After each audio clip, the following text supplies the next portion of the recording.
Buongiorno e benvenuti ad un nuovo episodio di 4 minuti di storia, arte e cultura a Vienna con la vostra guida virtuale Kim Ferrandina Curiù.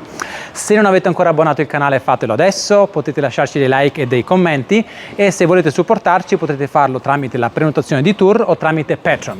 Vi lascio tutte le informazioni in merito in descrizione e nel primo commento. Bene, oggi vi parlerò dell'estensione dell'impero asburgico fino al XVI secolo, quindi una sorta di riassunto degli episodi che abbiamo fatto fino ad oggi. XIII secolo, episodio numero 9, Rodolfo I di Asburgo, il primo Asburgo che diverrà re dei tedeschi, lascia la Svizzera, il cantone di Aargau e così agli Asburgo si aggiungono Oberösterreich, le grandi parti di questa, quindi l'Austria alta, Niederösterreich, l'Austria bassa, che includeva a quel tempo però anche Vienna. Vienna è stata per lungo tempo appunto una parte di Niederösterreich, altrettanto la Steiermark, quindi la Stiria, diverranno appunto di possesso, se si vuol dire, degli Asburgo. Poi dopo abbiamo parlato di un certo Johann Parricida, l'assassino del re. Beh, questo qui oltre che assassinare un re non ha fatto nulla di particolare, però nel XIV secolo si aggiungeranno la Carinzia, quindi Kärnten, come anche la Slovenia per gli Asburgo.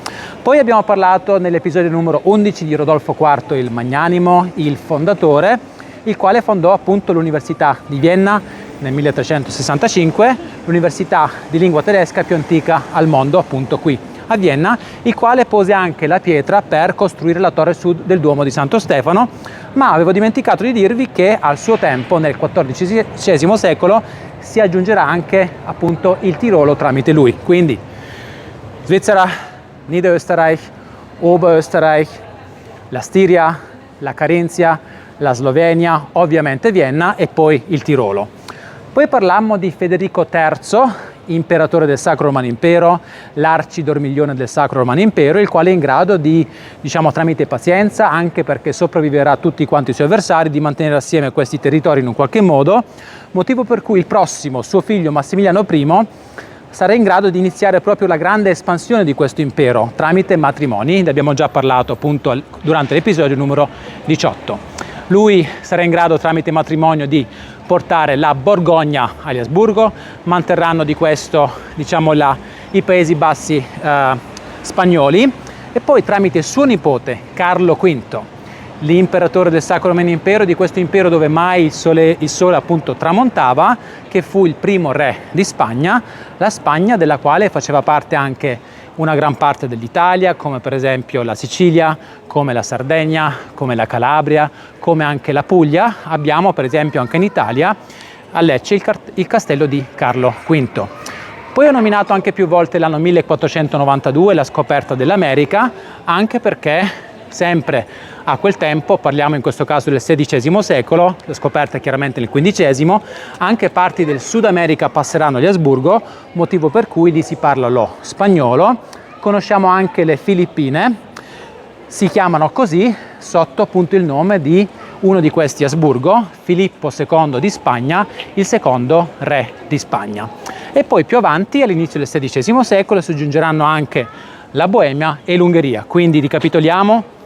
Abbiamo Niederösterreich, Oberösterreich, Kärnten, Tirol, Slowenien, Steiermark, chiaramente la Boemia, l'Ungheria, la Spagna, poi parti dell'Italia e il Sud America. Tutto ciò verrà diviso in due parti. Per quale motivo stiamo girando questo episodio qui? Perché parliamo di temi globali per certi versi, di estensione di territori, e qui abbiamo l'ingresso al Globenmuseum, il museo dei globi della città di Vienna, l'unico museo pubblico di globi che esiste al mondo.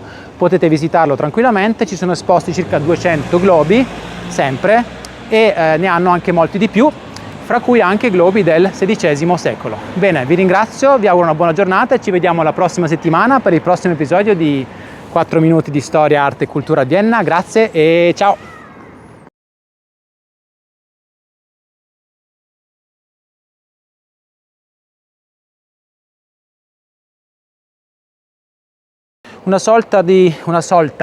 Imperatore, re dei tedeschi. Meglio di portare il primo Asburgo che diverrà non è diventato imperatore. Dobbiamo rifare di nuovo, sono troppo porca puttana.